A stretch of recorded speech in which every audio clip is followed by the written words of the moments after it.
Welkom bij Extra Journaal, nieuws uit Curaçao, vers van de pers.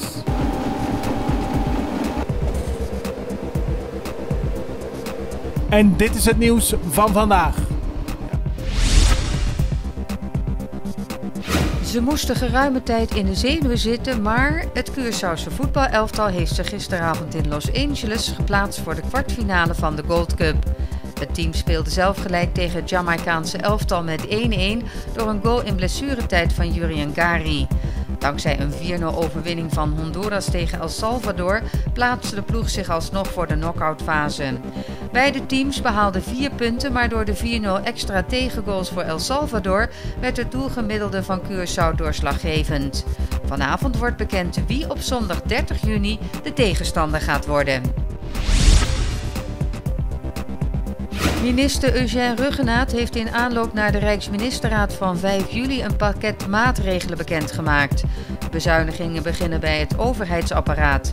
Er wordt gekeken naar een vrijwillig ontslag van ambtenaren die ouder dan 60 jaar zijn. En hiervoor is een afvloeingspakket samengesteld. Verder wordt er over gedacht een aantal ministeries samen te voegen en experts aan te stellen. Ook gaat men zich buigen over het verlenen van subsidies. Naar de inkomstenkant wordt ook gekeken. Naast de nieuwe ABB van 9% gaat naar alle verwachting onder andere de prijs voor een nieuw paspoort omhoog. Tijdens een officiële ceremonie heeft de directie van Aqualectra gisteren een nieuwe installatie aan de Dokweg in gebruik genomen.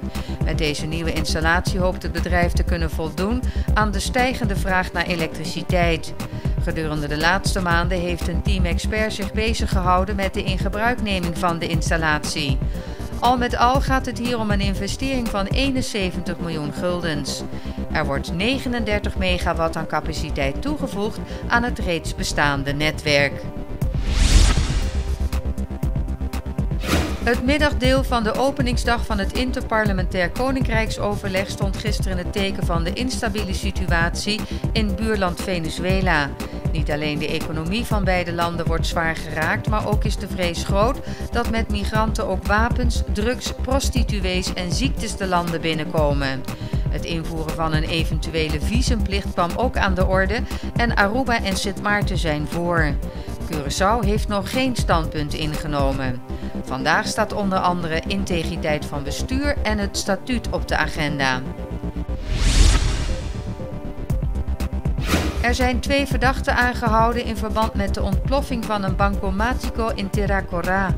En die vond plaats op 31 januari jongstleden. Het gaat hierbij om een 22-jarige en een 25-jarige man die verdacht worden hierbij betrokken te zijn. Het team georganiseerde misdaad deed een inval in een huis op Terracora en nam een aantal zaken in beslag die van belang zijn bij het onderzoek. De mannen zijn voorgeleid. In Dominguito is een van de 2 mannen aangehouden die verdacht worden van een overval op een toko.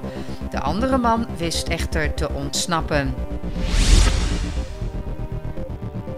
Op Dia de Bandera 2 juli wordt voor de tweede keer door Fundación Bon Intención het Festival di Pueblo gevierd in Otrobanda. Het programma belooft gevarieerd te worden. Ook dit jaar wordt de straat afgezet vanaf de Netto Bar tot aan het Prionplein. In het gebied zullen weer van allerlei activiteiten plaatsvinden, onder andere lokale muziek, theater en eettentjes met lokale gerechten.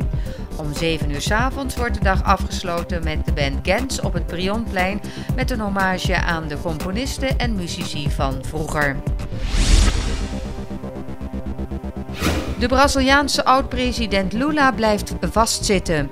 Zijn advocaten hadden om zijn vrijlating gevraagd omdat de rechter in zijn zaak niet onpartijdig zou zijn geweest. 5 rechters van het Braziliaanse Hoge Rechtshof hebben naar het verzoek gekeken, maar het werd met een 3-2-stemming afgewezen.